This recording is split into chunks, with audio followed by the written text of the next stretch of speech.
Hello and welcome to Battlezone. My name is Klaus and I'm joined today by Abdullah. So today we're gonna talk Yu-Gi-Oh! What do you think is the best part of Yu-Gi-Oh! As a game? Well, you can have a lot of innovations in the deck. You can have your own ideas, original ideas. I mean, it's a huge card pool.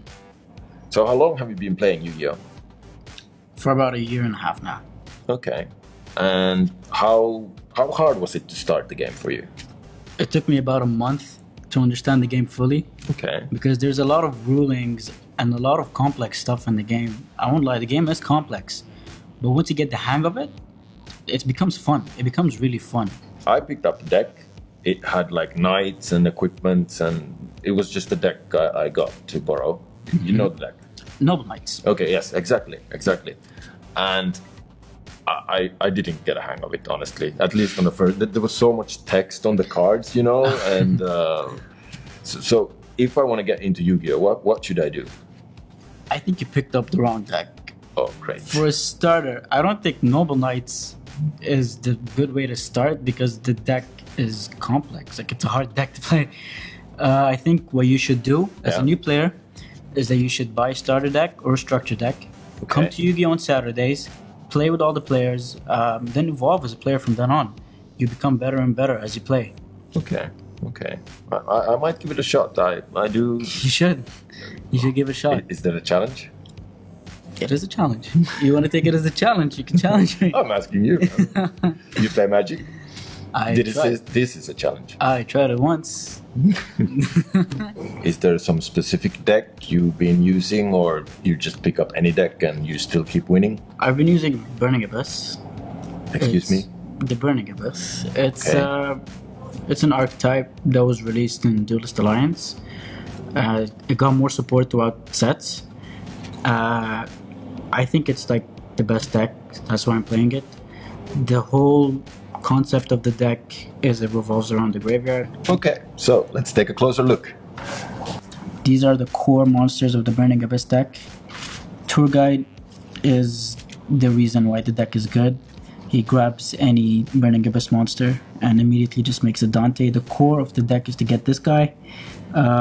His effect is you mill 3 cards and he gains 500 attack out of every card that's milled. So that would make him 2500 attack. And if you mill a Burning Abyss monster, you just trigger their effects and you gain advantage off that. Virgil is the synchro that was released in New Challengers, and Virgil is the tuner. So you make Virgil off Rubik and any other Burning Abyss monster. Each Burning Abyss has 2 effects. You can special summon them from the hand if you control no spells and traps, and when they hit the graveyard, they all have different effects. This guy, he gets any Burning Abyss monster from the graveyard if he hits the graveyard. Scarm searches any Burning Abyss monster or any level 3 fiend, means he can search Tour Guide, which is really good.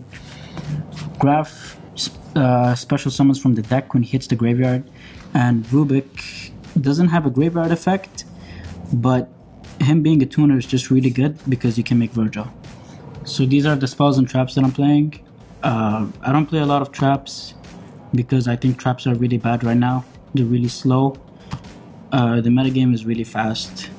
I only play 2 emptiness for traps because other decks can just kill you really fast. You need emptiness. For the spells I played 3 Upstart Goblin, and just thins your deck out. It makes it 37 cards. It's really good. 3 MST, you need it because other people play emptiness and it's for keyboards. Mass Change 2, the reason this card is played is because of Darklaw. This guy is the answer for the whole format. He's really good. It stops literally all the decks. 2 enemy controllers. I used to play 3. I made it 2 right now because you already have Mass Change to get rid of your monsters and summon another monster. But the card's really good to have. But I wouldn't really play 3 of it. It also helps you like go for game and stuff. Good and Evil, I explained the card. It's incredible. Foolish Burial, Allure of Darkness, Beginning of the End. I wouldn't play more with one of this card because you don't really want to see it in your opening hand. You want to see it late game. It's not really good in your opening hand because it's just going to be dead. So this is the extra deck. You obviously want to play 3 Dante because he's your main guy. 1 Virgil. Right now, you don't really want to play 2 Virgil because you're really going to summon 1. In very, very rare cases, you're just going to summon 2. 2 Downer, the guy is not really good to have right now. You really just want to summon Burning Abyss monsters from your hand. Sometimes Downer just blocks that. So you just want to play 2 of this card.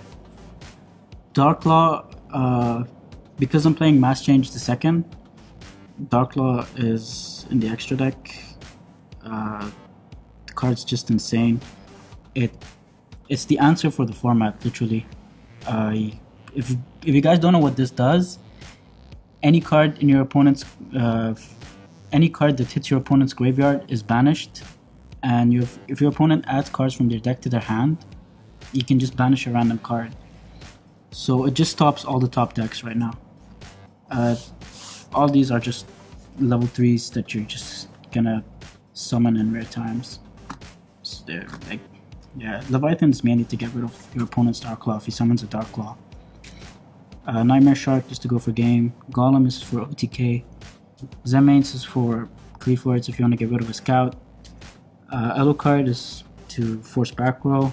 Giga Brilliant just to bump up your guys, and Agonier has some cool plays as well. So this is the side deck that I've chose to play. 3 Majesty's Fiend. The card is really good against shitholes. You drop it down. They have to invest a lot to get over it. If they have a fusion, they have to use the fusion and they have to send 2 materials. They won't get their effect. Summon a construct. The construct won't get his effect, and then they'll get rid of the Majesty's Fiend so it's just a lot of investment to get rid of this card. And sometimes when they don't even have fusion, they just lose. They just set cards and they lose. Flying Sea is mainly for the mirror. Also, like, if you have Farfa, you can just do a Flying Sea lock on them, which is pretty cool. Maxi, this is the 3rd Maxi you sided in for the mirror. Fairy Winds are mainly for Cleaflords. Dark Hole, 2 Defusions for shitholes. And Ojama Trio is for the mirror. If you flip this card on them, they're going to be in a really bad position, and it's really hard to get rid of the card. Wow, that was a lot of information. I was totally silent the whole time and tried to keep up. I learned something. So basically the deck uses the graveyard to bring in monsters and then kill your opponent with some combos. Those I didn't get, but maybe next time. Yeah, the deck revolves around the graveyard. That's literally the whole deck. Okay. Thank you so much for this deck and YuGiOh video. And thank you from me as well from Battlezone. Bye.